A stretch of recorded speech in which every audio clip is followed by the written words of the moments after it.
começar então o estudo dessa semana. Tópico escolhido, capítulo 8, Bem-aventurados os puros de coração. Tópico 1, simplicidade e pureza de coração. Na semana passada, nós estávamos estudando o capítulo anterior, Bem-aventurados os pobres de coração. E agora a gente vai estudar os puros de coração. E nós também falamos sobre a missão do homem inteligente na Terra.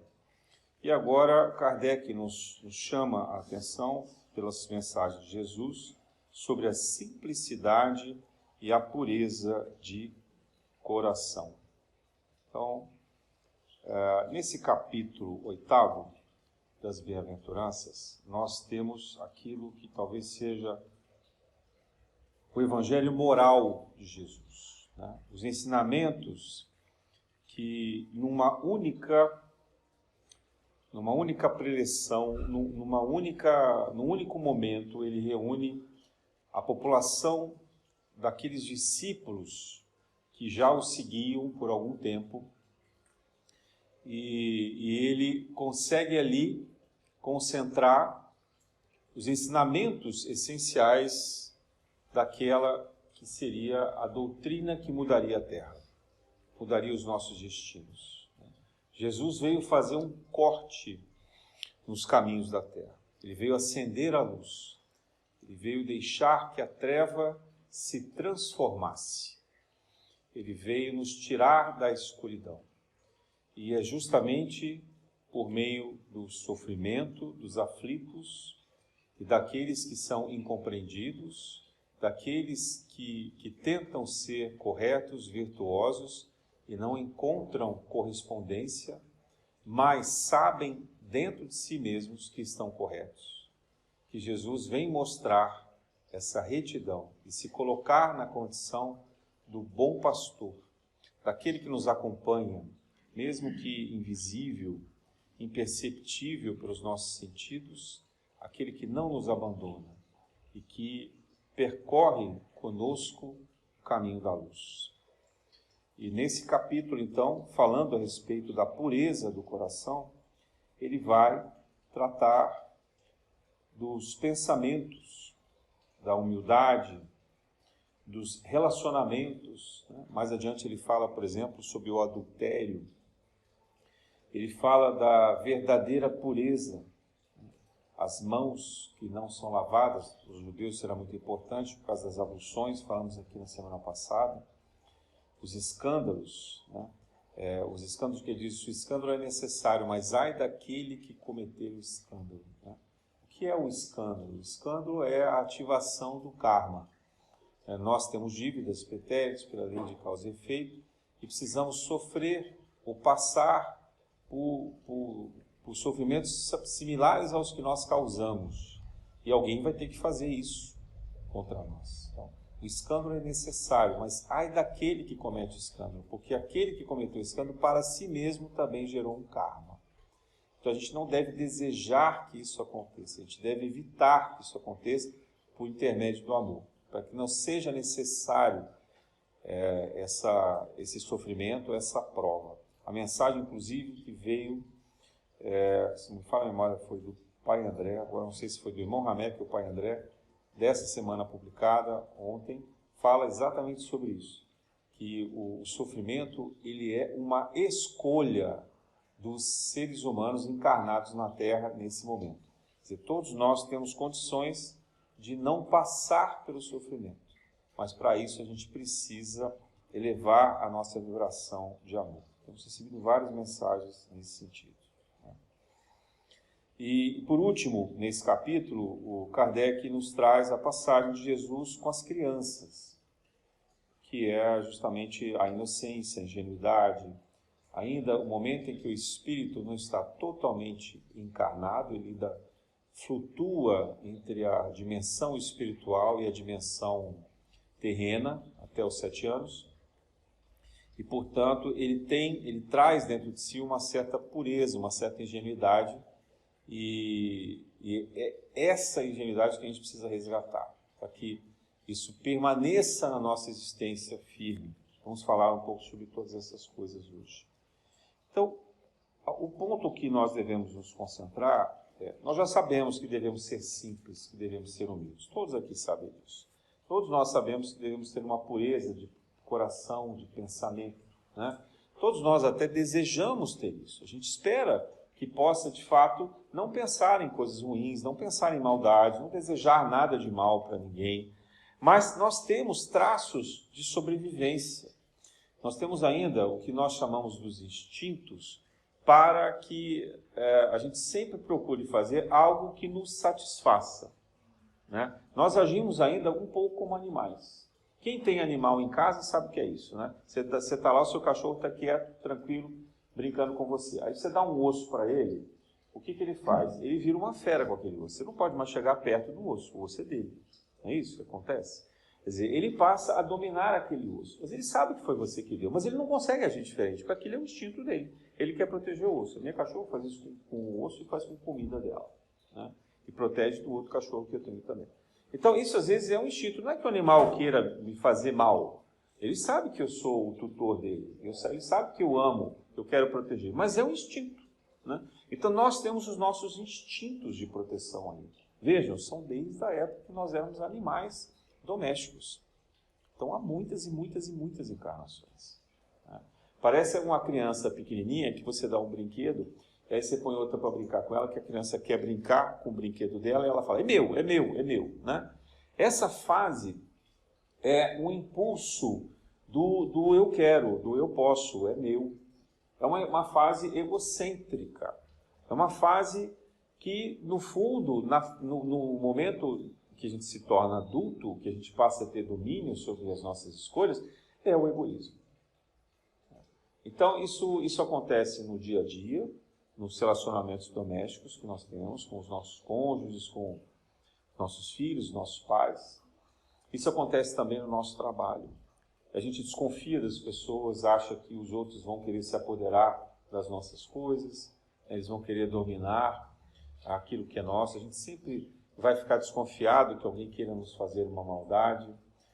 A gente vai acabar se apoderando de coisas, achando que nós temos o direito de fazer isso, mas coisas que não são nossas, né? Há até uma frase muito comum sobre ética, que se diz que ética é aquilo que se faz quando ninguém está olhando, né? Então, esse momento em que ninguém está olhando, só vou alertar uma coisa para vocês, sempre tem alguém olhando. Porque na espiritualidade, nós sempre temos alguém ao nosso lado. Alguém evoluído, que são os nossos guias, nossos mentores, nossos guardiões, e alguém menos evoluído, mais ignorante, que são os nossos obsessores, os espíritos galhofeiros e aqueles que estão ali no ambiente também na espreita, né? Então, essa ideia de que, não estou fazendo porque ninguém está vendo, infelizmente não existe. É um Big Brother mesmo, né? Nós estamos aqui o tempo inteiro acompanhados. A nossa vida ela é compartilhada, 100% dela. E os espíritos que nos amam, que nos acompanham, a nossa família espiritual que já está desencarnada, também nos assiste por uma espécie de televisão à distância quando eles querem para saberem notícias nossas. Então, não há essa noção de que nós podemos fazer as coisas nas espreitas escuras, né? Não, está tudo muito bem claro, muito bem transparente, muito bem compartilhado. Então, a gente tem que pensar muito naquilo que a gente faz, que a gente escolhe, e não é fácil, né? A espiritualidade sabe disso. Eles são muito tolerantes, muito pacientes com a gente, tratam a gente mesmo como doentes. Nós somos prisioneiros doentes. Isso aqui é quase como a Terra funciona, quase como uma espécie de manicômio espiritual, né? No estágio que nós estamos, nós somos hostis, violentos, né? A gente comete muita violência, seja verbal ou violência física. Estão aí as estatísticas, jornais, etc., mas basta olhar para dentro de nós mesmos, né? O quanto que a gente fala palavras agressivas, quanto a gente pensa coisas agressivas, quanto a gente cria formas de pensamento de energias ruins, que depois se transformam em o quê? Em doenças, né? Porque elas ficam imantadas ao nosso redor e elas vão sendo sugadas como esponja pelo corpo físico para serem tratadas. Então, esse é o processo de evolução da Terra. É um processo de tratamento de nós que somos ainda espíritos doentes. E que vamos agora transitar para a convalescença, né? Um doente que está convalescente. Ele já está O médico já fez a cirurgia, fez o tratamento, a quimioterapia, o que for, e agora ele está na convalescência, ou seja, ele vai ficar em recuperação, mas tem que tomar medicação, tem que fazer alguns outros procedimentos, às vezes tem uma espécie de fisioterapia e assim por diante. Então, nós temos um caminho ainda longo de tratamento, são alguns milênios, mas já não mais em estado grave. É isso que está acontecendo conosco agora. Isso é o período de regeneração que a gente está entrando. Então, muito bem. Então, nós sabe que o nosso objetivo para tratar dessa doença do espírito, que é a maldade impulsiva, que é o egoísmo, o orgulho impulsivo que a gente traz, dessa primitividade de evolução, da ignorância. Então, nós precisamos fazer o quê? O remédio se chama humildade, simplicidade. A simplicidade, ela vem em oposição ao orgulho. Então, se a gente sabe que o orgulho é uma doença que nos governa, porque ela nos coloca no centro da atenção, o orgulho nos coloca numa posição de poder, um poder negativo, um poder que procura beneficiar só a si mesmo, ou só aqueles que estão mais próximos de nós, que nós consideramos que nós amamos, então ele continua sendo egoísta, nós não conseguimos pensar no todo, no coletivo, no universal. Então, esse orgulho, ele tem como oposição a simplicidade, que nós também podemos chamar de desapego. É o desprendimento. Você fala assim, mas se é para eu vir para a Terra e me deparar com todos os recursos que eu encontro aqui, com todas as possibilidades de bem-estar, de prazer e etc. Você está dizendo que eu tenho que me desapegar disso? Mas então por que eu vim para cá? Porque a única forma que a gente tem de controlar a nós mesmos, os nossos desejos, a nossa vontade, é, na prática, aprendendo a renunciar, aprendendo a abdicar, aprendendo a ser tolerante com as perdas, a perdoar as pessoas que nos tiram dessa condição de prazer e desse bem-estar, que nos traem, que nos ofendem, né? Porque esse exercício faz com que a gente passe a controlar o nosso pensamento e passe a ser senhor de nós mesmos. Senhor, senhora, enfim, de nós mesmos, né? Nós temos então que ter o domínio da nossa capacidade divina. Porque nós temos o poder, mas nós não sabemos o que fazer com isso, né? Quem de nós seria capaz de colocar uma faca na mão de uma criança ingênua brincando, né? Ou uma arma de fogo? Nós sabemos que para elas aquilo é uma fantasia, então elas poderiam usar essa arma e prejudicar alguém com isso, porque elas não conseguem concatenar, fazer o julgamento, o raciocínio completo dos danos, dos males que elas podem cometer. Então nós ainda somos assim. Por exemplo, quando nós fabricamos uma bomba atômica como planeta, né? Imagine que nós temos lá governantes de grandes nações que têm o poder de apertar um botão e com esse botão destruir uma nação inteira, talvez o próprio planeta. Então veja o tamanho da responsabilidade desse espírito encarnado, vir com esse poder de decisão, né? Veja a prova também, né? Porque certamente numa outra encarnação lá, muito remota, ele já deve ter apertado aquele botão, e agora ele está vindo numa prova para que ele não aperte. Então, se ele não apertar, ele já está vencedor. Não precisa fazer nem muitas bondades, nem muita coisa, não. A grande prova dele é não apertar o botão vermelho que explodiria uma bomba atômica e dispararia uma guerra nuclear. Então, e cada um tem as suas provas, cada um tem os seus problemas, os seus defeitos, as suas dívidas e assim por diante. No nosso caso, o caminho indicado por Jesus é a simplicidade. Com a simplicidade, a gente alcança a pureza de coração. Qual foi o espírito que melhor nos deu o exemplo dessa simplicidade? Foi Francisco de Assis, né? Ele, filho de um comerciante rico, importava tecidos da França para a Itália naquele tempo, um vilarejo da Úmbria, que era Assis. Ele renuncia à riqueza do pai, renuncia o caminho, o pai queria que ele fosse o seu sucessor, ele justamente importava da França, então ele passou a ser chamado de Francisco, né? Francisco é o francesinho, porque o pai era um importador de produtos da França, né? Era uma espécie de apelido.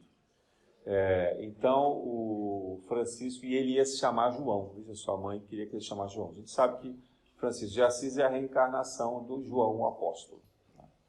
Então, ele vem nessa condição como Francesco, italiano, Francesco, o francesinho, seria mais ou menos assim, que trabalha com as coisas da França que o pai trazia, né? E ele renuncia a isso tudo para viver na simplicidade. Claro que Francisco de Assis teve a decisão extrema, necessária para aquele momento, para chocar o mundo, né? Era um mundo que acreditava que a riqueza, a glória, a soberba eram evangélicos, eram cristãos, quer dizer, eram valores cristãos. A Igreja Católica, que predominava, né, dominava o cristianismo naquela época, acreditava que a nobreza era uma virtude. E ela incentivava os reis, incentivava o comportamento dos nobres, né, o cavalheirismo que havia naquela época, as ordenações dos templários e assim por diante, e as guerras santas. Depois, logo em seguida, a gente vê a Inquisição. Então, nesse momento, a única forma de modificar, de chocar a comunidade cristã, era um comportamento extremo, exemplar de um apóstolo capaz de vivenciar essa renúncia, essa simplicidade ao extremo. Esse é um comportamento de Francisco de Assis. Então ele renuncia a tudo e vai viver sem nada. O pai o deserta, né? Ele não leva nem a roupa do corpo. Quem viu o filme Irmão Sol, Irmão Lua, está muito bem demonstrado pelo Franco Zeffirelli, que ele tira a roupa dele e sai nu, né? Para dizer, olha, eu não vou nem levar a roupa do corpo, porque o pai o deserta ali, não deixa ele levar nada. E ele então junta alguns trapos e vai se vestir com alguns restos de sacos, né? Que ele encontra no mercado, os outros comerciantes, etc., para que ele não ficasse mais nu. Ele se veste então de estopa. Quem já foi para a Itália no inverno sabe que estopa não dá para sobreviver no frio, né? Então, ele descalço, etc., essa era a vida que ele levava. Só que ele acreditava tanto nisso, ele tinha tanto carisma, que ele convence outras pessoas, os melhores amigos deles, que também eram fanfarrões, né, bem vividos, filhos de pais também nobres, tinham ido lutar nos cruzados, etc., e acabam se convencendo de que ele que estava correto. Vejam o que é capaz uma luz acesa no coração da humanidade, né?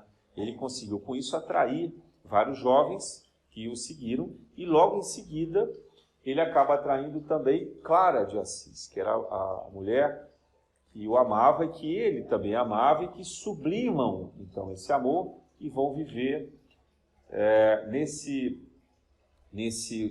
voto de pobreza e simplicidade, a ponto dele conseguir audiências com o Papa para que fosse aprovada a sua ordem religiosa. Quer dizer, não havia como negar que aquele era o comportamento de Jesus. Embora o Papa não tivesse tido a coragem dele próprio seguir esse caminho, tirar o ouro que ele vestia, né, as roupas de seda e etc., tudo luxuoso, mas ele reconhece que Francisco estava com a verdade em relação ao Evangelho e o autoriza a pregar então, o Evangelho dentro do catolicismo pela ordem religiosa que ele havia fundado.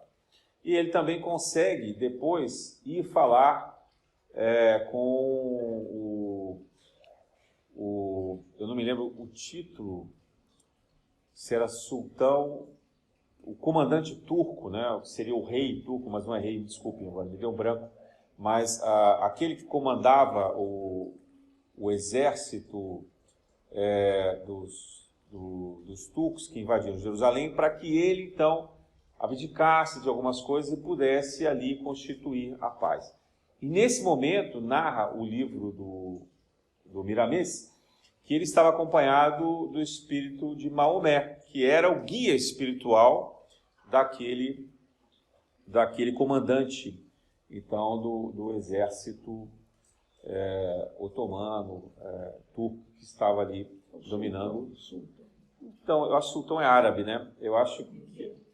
Pois é, eu não sei se era vizinho, me desculpem agora. Tinha algum cargo, que me fugiu agora o título dele, mas seria como se fosse o rei, né? Era o soberano então, daqueles povos, árabes que estavam ali dominando Jerusalém. Mas, infelizmente, ele, embora o sultão tivesse ficado bastante tocado pela atitude de Francisco de Assis, ele consegue suspender um pouco algumas batalhas, mas ele não consegue eliminar totalmente a guerra. Eu não me lembro se esse era o Salazar. Depois vocês pesquisam na internet, porque essa é a história. O importante é o conteúdo, né, da mensagem. Saladino, enfim, não sei, não me lembro da época agora quem era, mas... Então, diante disso, o que a gente encontra, né? Que a simplicidade de Francisco de Assis transforma a humanidade daquela época. E logo em seguida, então, ele consegue, através dessa luz, desse gesto, desse grande questionamento, plantar a semente de novo do Evangelho e vem, na sequência, a Renascença. E a gente percebe, então, que antes de Francisco de Assis se viveu 1000 anos aproximadamente de trevas, né? Foi um período de sombras, onde houve uma reencarnação intensa de espíritos tenebrosos, que precisavam de uma chance de recomposição, mas que acabaram dominando as nações, provocaram as guerras, as cruzadas, os domínios, né? A Europa, intensa atividade guerreira, etc., o fim do Império Romano e o domínio todo ali do feudalismo, e a Igreja passando a atuar como um Estado, né, como um governo, e não apenas numa missão espiritual, era uma missão política, de poder, de riqueza, e com todas as tragédias que a gente sabe, mas depois de Francisco de Assis a gente começa a ver a retomada da luz, que é o que se chama na história de período de Renascença, onde vem os grandes músicos, os grandes pintores, né, os expoentes todos das artes, e preparando as mudanças do mundo, acabando com aquelas sombras, com aquele período de trevas, e trazendo, na sequência, os processos de evolução do conhecimento. Então vem na sequência o iluminismo, a Idade Moderna e por aí afora, o período que a gente está. Então, tudo isso a gente deve àquele gesto humilde e de extrema importância de Francisco de Assis, ou seja, da simplicidade que venceu o orgulho. E olha como a estratégia da espiritualidade é de longo prazo. Quer dizer, ele plantou a semente ali. Jesus já havia plantado, obviamente, né, todo o mérito, a fortaleza, a mudança do planeta é pela ação espiritual de Jesus. Mas Francisco de Assis canaliza como médium essa energia, essa luz de Jesus, e replanta. É como se a gente tivesse uma planta no jardim estivesse morrendo, e Francisco de Assis ela vem fazer com que ela renasça. Ele vai ser o fertilizante, a água, né? Vem fazer a poda necessária e dali fazer ressurgir, então, essa grandeza toda de iluminação. E junto com eles, obviamente, vários outros espíritos missionários que também o ajudaram, que vieram na sequência, alguns vieram até antes, preparando o caminho e por aí afora.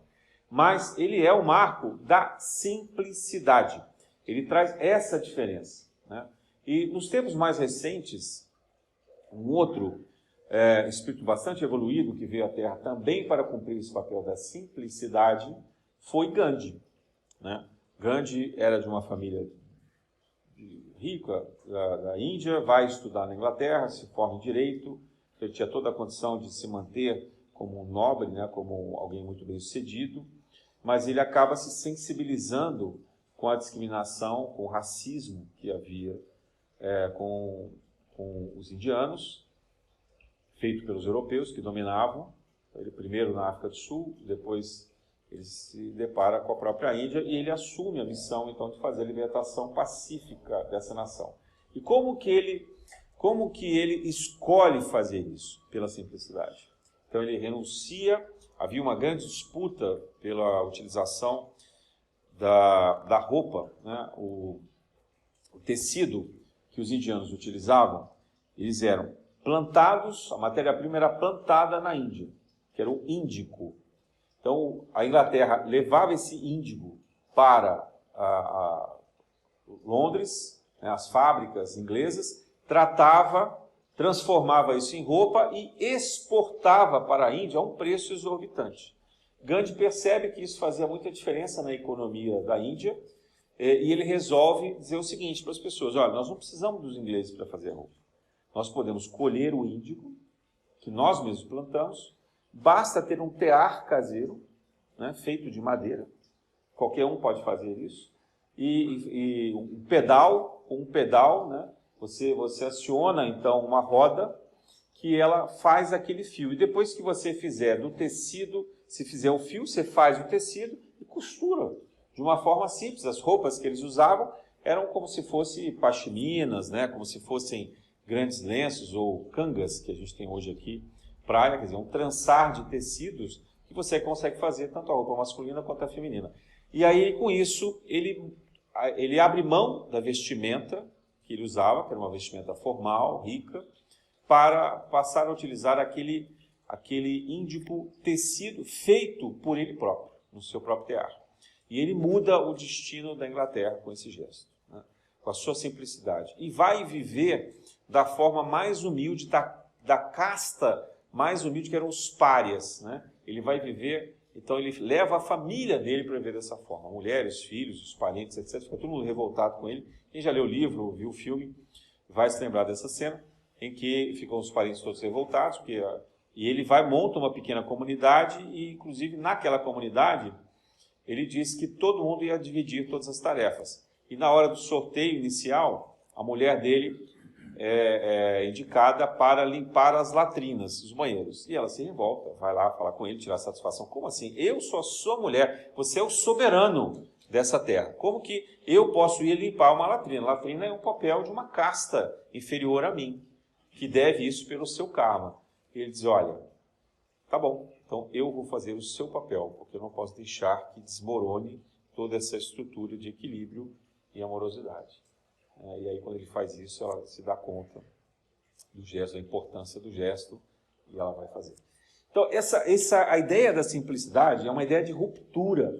A gente tem uma noção romântica, às vezes, sobre simplicidade. A pessoa precisa ser simples, então eu agora vou lá morar, né, num lugar ermo, distante, né, insana, sei lá, eu vou alugar um sítio de sociedade alternativa, né? Santa Teresa faz lá um casarão antigo com várias pessoas morando, compartilhando. Não é, isso é muito romântico, gente, não é isso. A simplicidade é a construção das escolhas que nós fazemos no dia a dia. Ninguém precisa mudar ou revolucionar a sua vida, né? Nós não estamos aqui em missão como Francisco de Assis ou como Gandhi, né? Ou Madre Teresa de Calcutá, ou Irmã Dulce, ou o próprio Chico Xavier. Nós não precisamos fazer isso. Não é isso que é esperado de nós, né? A missão trazida pelo Evangelho não é uma missão de miséria pelo mundo.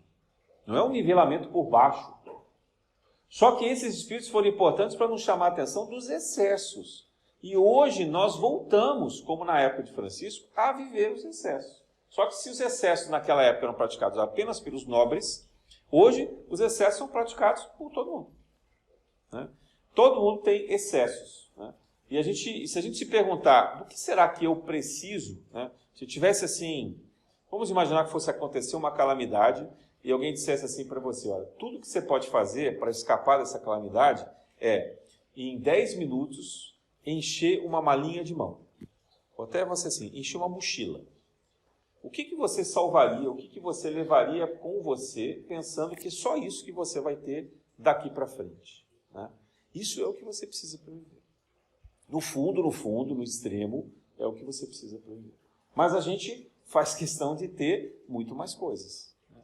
Se a gente fosse olhar o nosso guarda-roupa lá, né, quantas coisas você tem lá que você não usa há 3, 4, 10 anos, sei lá, né? Quantos objetos a gente tem? Eletrônicos, então, você deve ter 4, 5 gavetas de coisas, celular, né, fone e aparelhos antigos. A gente tem videocassete, videogame, sei lá, quer dizer, computador, e a gente vai acumulando essas coisas, né?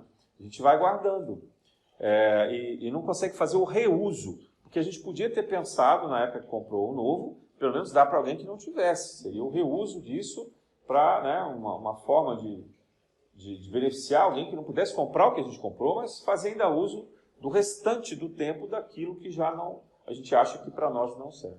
Então, essa visão sobre simplicidade é a compreensão da necessidade.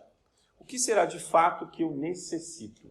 E na condição da renúncia, o que será que eu posso abdicar daquilo que eu necessito? A coisa mais elementar que a gente necessita é a água.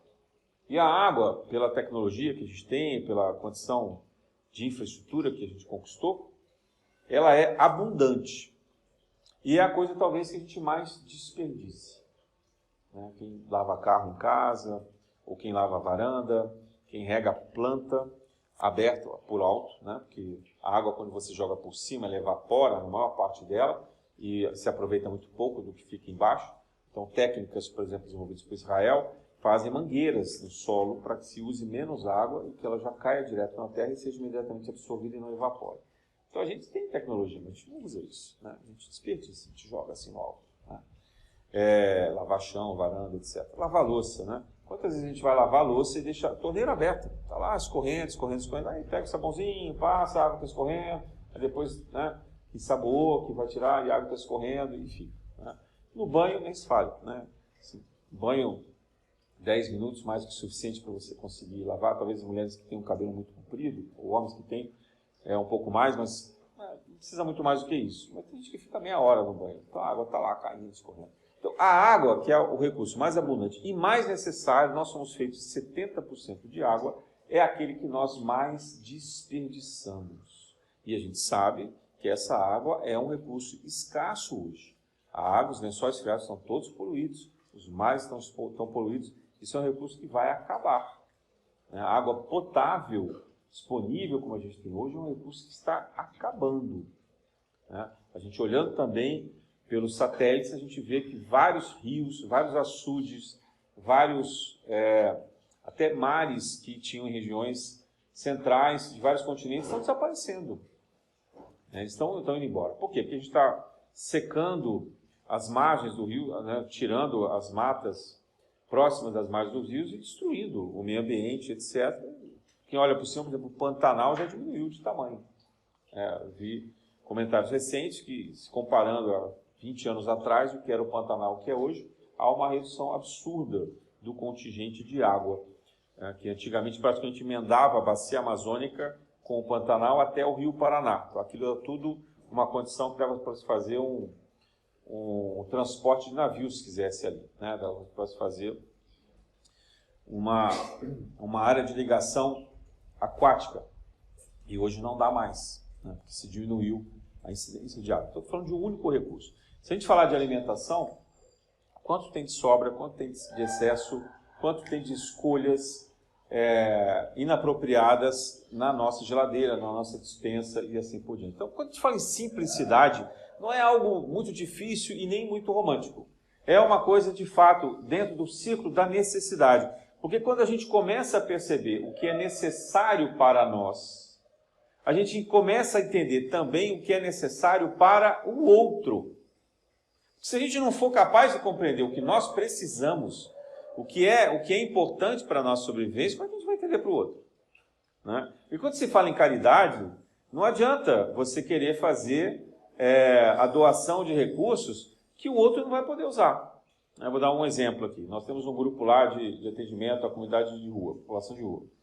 E a gente de vez em quando recolhe roupas, né? Ou sapatos, calçados e tal. E alguém doou uma sandália de salto alto. E a gente pensou assim, caramba, lá tem mulheres, e era até naquela numeração, mas o que uma mulher vai fazer de rua, vai fazer com um sapato, uma sandália de salto alto, na rua? Ela nem vai usar, porque ela anda na rua, né? Se são mulheres, sabem que você andar com pedra portuguesa no centro da cidade, você mal consegue atravessar, né? Então, e uma pessoa que está na população de rua não está de vestido, arrumado, nada disso, não cabe. Mas na hora que você está doando, você não pensa nisso, não tem maldade. Mas eu estou pensando assim, o que é a necessidade? A minha necessidade não é a necessidade do outro. Para aquele outro ali, talvez uma sandália rasteira ou um tênis fosse muito mais útil, muito mais importante do que algo que é um artigo de luxo para nós.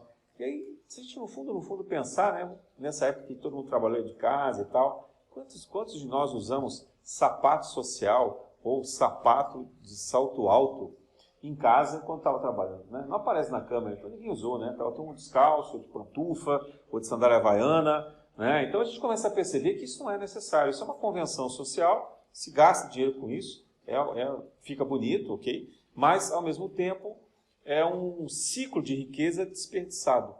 há um desvio da finalidade e com isso há alguma coisa que compromete a ideia de uma simplicidade.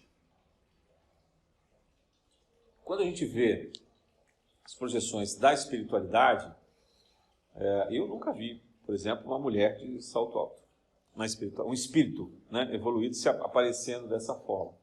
Porque seria até estranho você pensar que alguém que é capaz de volitar usar salto alto. Mas pode ser que tenha. Eu não vi.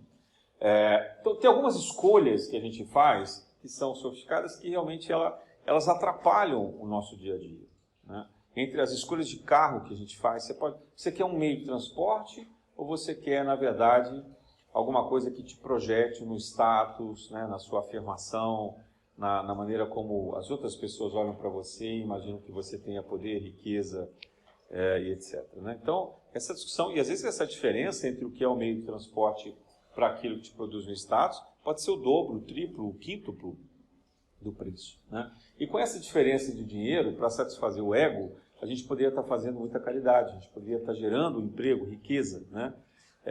De novo, ninguém aqui está falando que a gente tem que viver de uma forma pobre, passando necessidade, nada disso. Mas se precisa discutir hoje o que é de fato a necessidade, o que é o razoável para se ser feliz. Que curva é essa? Né? Alguém que diz assim, mas eu sou muito infeliz e por isso eu quero muito, eu trabalho muito e eu preciso de muito. Aí a pessoa, depois de anos e anos trabalhando, conquistando, ela vai se deparar e perceber que ela não conseguiu aquela felicidade que ela buscava. Né? Havia um princípio desenvolvido no século XVIII pelo Jeremy Bentham, que ele fundou o utilitarismo, né, na Inglaterra. E foi com base nesse princípio que praticamente depois se desenvolveu toda a ideia do que a gente chama hoje de capitalismo ou de liberalismo. Né? E qual era esse princípio dele? Era o princípio da máxima felicidade com a mínima dor. Isso não parece muito atual? Né? No fundo, será que não é isso que a gente busca? A máxima felicidade com a mínima dor? Depois veio Stuart Mill e tentou amenizar isso assim, mas você precisa olhar a mínima dor do outro numa condição também. Então não é bem a máxima felicidade, mas é a melhor felicidade, porque ela tem que levar em consideração o outro. Então eu já estava tentando puxar um pouco para o que a gente poderia pensar aqui numa ideia de fraternidade. Mas, no fundo, vingou, e todo mundo até vingou aquela ideia de máxima felicidade, esqueceram até da mínima dor. Não, vai o máxima felicidade, máxima felicidade, aí isso virou hedonismo, né? Então, a ideia do mundo hoje é esse hedonismo. Não, a gente tem que aproveitar a vida. Gente, a vida é uma só, né? Aquele filme do Sociedade dos Poetas Mortos, carpe diem, né? Então vai lá viver a sua vida, aproveite o máximo que você puder, né? Essa é a ideia do materialismo, né? A vida é uma só. E a gente vê pelo Espiritismo que ela não é uma só. A vida, na verdade, ela é única, extensa, eterna, né? Ela vai, na verdade, mudando apenas de corpos, se faceando de maneiras diferentes, mas é a mesma vida que se segue. Então a gente não precisa ter pressa, a gente não precisa ter desespero, sair por aí querendo ter todas as coisas, porque a gente vai morrer e não vai poder usufruir de tudo. A gente já está usufruindo há milhões de anos, né? Talvez bilhões de anos, se você levar a condição primitiva de evolução, como animal, vegetal, mineral, e, no entanto, a gente pensa que a vida vai acabar ali daqui a alguns anos. E quando a gente fala em ter uma vida curta, a gente já está pensando em vida útil. Então, no fundo, esse conceito foca na juventude. O quanto eu tenho força, o quanto eu tenho vontade, o quanto eu tenho saúde, o quanto eu tenho riqueza, eu tenho disposição. Então, a gente traduziu todo o ideal humano para 20 anos. Né? Você fala assim, eu quero viver tudo que eu puder, esgotar a minha capacidade de vida dos 20 aos 40 anos. E aí a gente vê os suicídios, a gente vê toda essa loucura, a droga, né, a bebida, todos os tipos de vício e as barberagens todas que se fazem em torno dessa fase, que todos nós também que já passamos por isso, já fizemos, e quem ainda não passou é capaz de passar um dia, né, porque 20 a 40 anos é um período de grande prova sobre perder o juízo. E tem pessoas que parece que nunca passaram dos 20, já estão com 60, 80 e continuam com 20 anos, fazendo besteira. Então, isso é a discussão sobre simplicidade, é ser simples, gente. Assim, descomplicar a vida. Vamos mudar essa palavra, porque parece assim, humildade. Não, é descomplicação. Descomplica a sua vida. Desapega. Né? Propaganda aqui da OLX. Desapega da sua vida. Né? Deixa de lado as coisas que você carrega. Quanta pedra, quanta coisa nessa mochila. Né? Aquela coisa assim da pessoa que é obcecada em dia de sol andar de guarda-chuva. Né? Para que você vai fazer isso? Né? Mas pode chover. Claro, na vida pode acontecer de tudo, qualquer desgraça. Né? Aquela pessoa que você convida a passar um final de semana em Itaipava e ela leva 5 malas. Né? Porque ela não consegue organizar aquilo que é importante, porque é essencial para ela. Então, veja como é difícil. Né? Uma pessoa que poderia viver num apartamento pequeno, ela acaba tendo uma casa gigante com 8 quartos, 19 banheiros. Por quê? Porque ela tem que ter cada banheiro para uma coisa. Então, a gente começa a construir fantasias que, no fundo, são complicações. São complicações. E a riqueza, ela é uma prova dura porque ela nos atrai para essa complicação. Né? Se a gente pensar na forma como a gente organizou as nossas casas, os nossos apartamentos de hoje, eles são complicados. O apartamento tem corredor, compara com um apartamento oriental, coitadinho lá do japonês ou do chinês, que não pode, o metro quadrado é muito caro. Você fala assim, ele vive num apartamento de 14 metros quadrados. Gente, 14 metros quadrados, tem muita casa daqui desse grupo que tem banheiro com maior do que isso. Né? E o cara vive em 14 metros quadrados. Esse é o futuro do que está acontecendo na Ásia e a gente está vindo para o Brasil. Porque esses estudos que estão fazendo aqui já tem 27 metros quadrados. Mas a gente faz questão de viver com 500, 800 metros quadrados. Né? Mas para quê? Aí você precisa de quantas empregadas para limpar isso? Veja como a gente vai complicando. Né? Você vai precisar de empregada para poder cuidar disso tudo. Então você vai precisar de um subalterno, é isso? Que vai ser senhor feudal de novo, numa outra encarnação. Não cansou ainda de ter subalternos, em encarnações anteriores, escravos, etc. Você vai vir de novo escravizar seu empregado. Né? A pessoa tem 3, 4 carros, aí vai ter um motorista. Né? E assim vai, a gente vai complicando. Isso, o brasileiro, então, adora fazer isso. Né? Quer ver uma coisa esquisitíssima que se tem só no Brasil? Elevador de serviço. E aí, quem usa o elevador de serviço? Ok, quando está fazendo obra no prédio, eu até entendo. Dou graças a Deus, às vezes, porque senão você fica parado. Mas, na maioria das vezes, não tem obra no prédio. E quem acaba usando isso? Os empregados, que é discriminação, é racismo. Que na maioria das vezes são negros, além de tudo, porque não tiveram capacidade de ascensão social e estão brigando ali por oportunidades.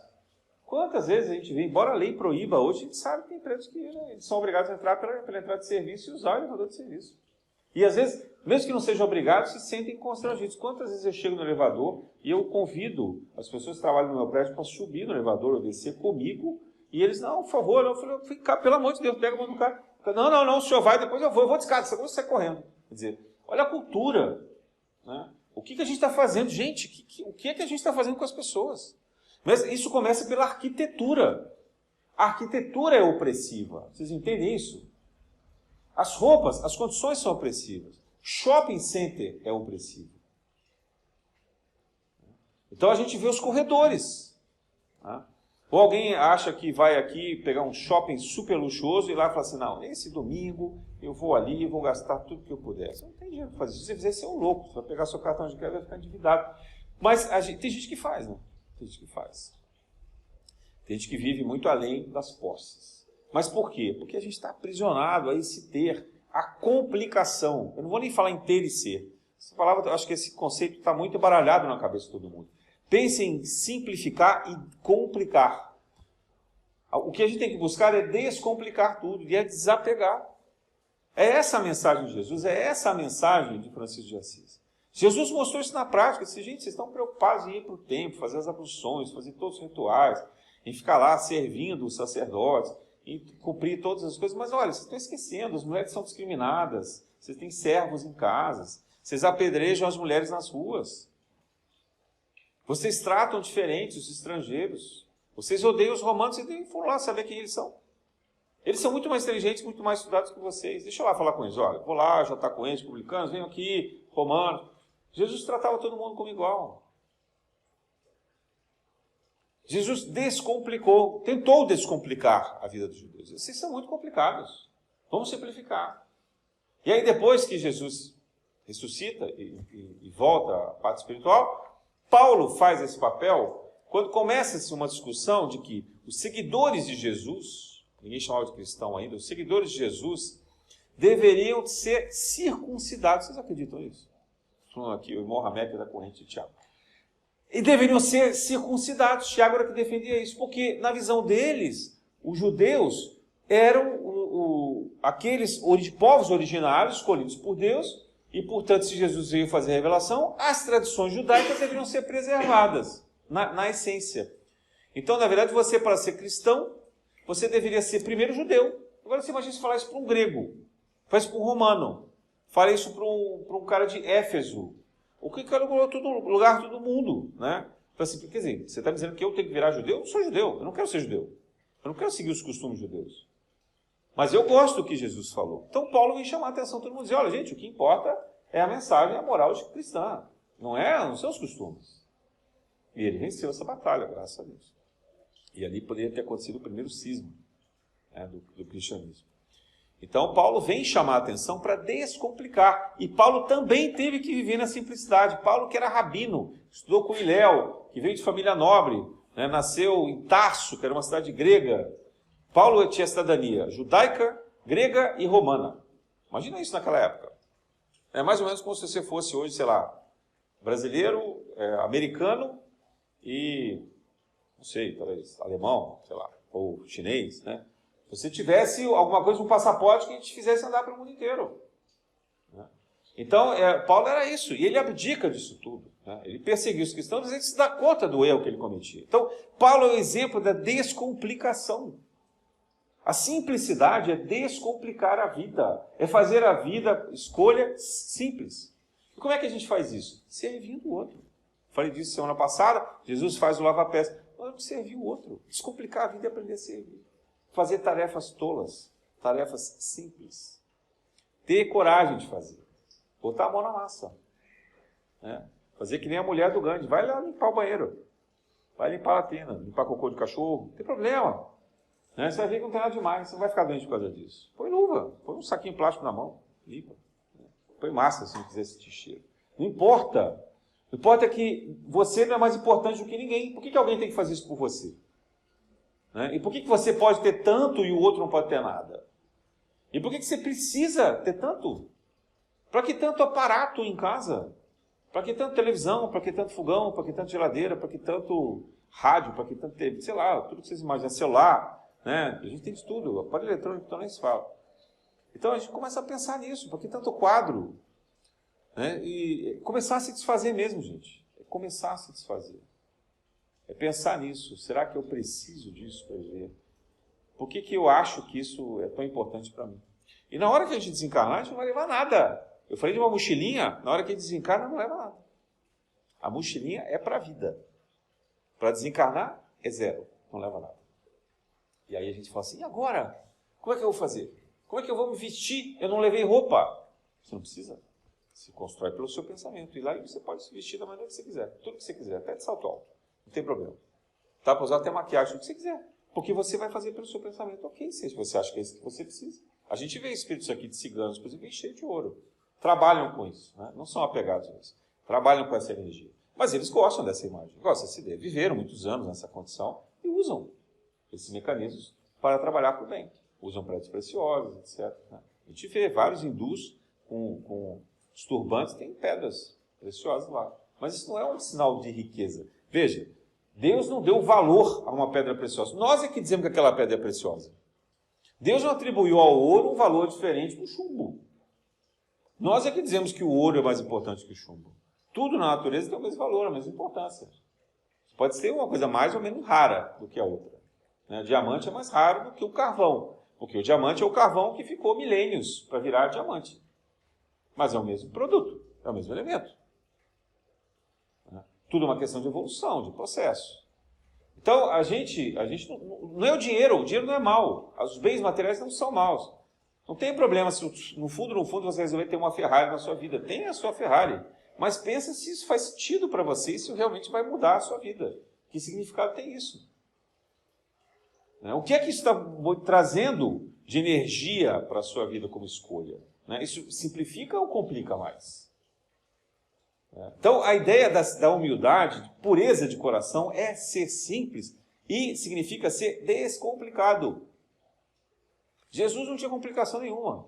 Ele não tinha casa, ele tinha a casa da mãe. A mãe tinha casa. Ele comprou, depois que o pai morreu, ele foi lá, estabeleceu a mãe, né, de forma que ela pudesse ter a vida dela, a vitalidade, condição de sobreviver, etc. Mas ele não carregava nada, ele morava onde desse. Jesus tinha a tal da mochilinha, era o que ele carregava, o que ele precisava. Ele comia frutas silvestres, ou comia na casa dos outros, porque ele também entendia e ele disseminava essa ideia que nós tínhamos que ter partilha. Pescava a comida junto com os apóstolos dele, os pescadores.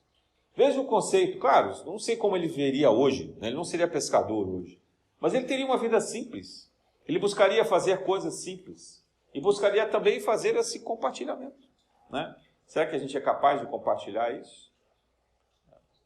Ele não seria um morador de rua, certamente. É diferente. Jesus nunca foi um morador de rua. Tá? Jesus não era miserável.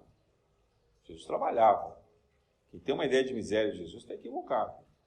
Mas Jesus tinha uma riqueza de abundância que era uma abundância da natureza, a abundância divina. O bem-estar na natureza. E ele trabalhou durante 30 anos como marceneiro e outras atividades que ele fez. Então, não há aí uma vagabundagem, uma ideia idílica de um Jesus vivendo na natureza, respirando prana. Não é isso, gente. Não é isso. Ele não era ele. Ele era descomplicado. Esse é o ponto.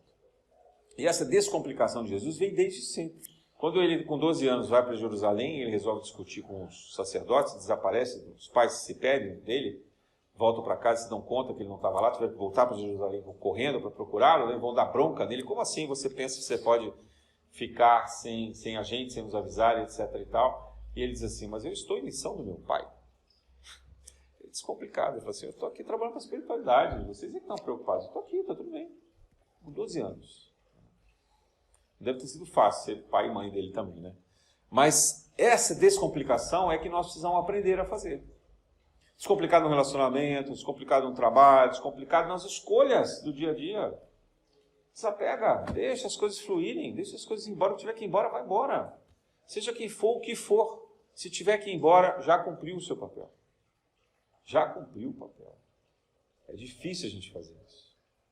Às vezes a gente fica aprisionando o espírito, desencarnado, porque a gente não aguenta a separação. E a gente fica aqui pedindo para a pessoa voltar. Não pode, gente. Deixa ir embora. Ele precisa ir embora e cumprir o papel dele, graças a Deus. Aqui, quem está aqui tem que fazer o que está aqui. Esse é o nosso papel. Temos que desempenhar. Então, a pureza do coração é compreender o sentido, o significado dessa simplicidade. A gente pode ter tudo o que a gente precisar. Todos os recursos, não há nenhum problema. Deus serviu o mundo e a natureza em abundância. Deus nos quer ricos, milionários, trilhardários, como vocês querem considerar. Porque Ele nos quer usufruindo do conceito de Éden, de toda a sua grandeza universal. Mas só que ninguém é dono, essa é a diferença. Não pode haver posse, apego. Nós podemos usufruir. Vai lá no Éden, pega tudo que vocês quiserem, consumam, mas consumam ali. Não é seu. Você não é dono. Você não pode impedir o outro de usufruir e compartilhar. Um dia nós teremos uma sociedade desse jeito. Não hoje. Mas a ideia é que, na medida em que a gente compreende que tudo está à disposição na abundância, nós não precisamos querer nos proteger. Nós não precisamos ter o impulso e a ganância de ter, de possuir, de impedir que o outro também tenha, de competir com o que o outro quer e o que o outro precisa. Não somos nós que temos que dizer isso. Cada um tem que dizer de si mesmo o que quer e fazer as suas próprias escolhas. Então, que Deus possa nos inspirar nesses ensinamentos e que a gente possa, juntos aqui, incluo nisso, todos os dias, com toda a dificuldade do mundo, de poder aprender a fazer as minhas próprias escolhas. E que a gente aprenda a servir. Se a gente está num lugar grande, confortável, ótimo, vamos usufruir, não há nada de errado nisso. Mas se a gente não precisa, talvez a gente possa procurar ter uma vida mais simples, mais acolhedora, e vivenciar só com, efetivamente, o que a gente necessita, que faz a diferença na vida da gente. Que assim seja. A graça de Deus.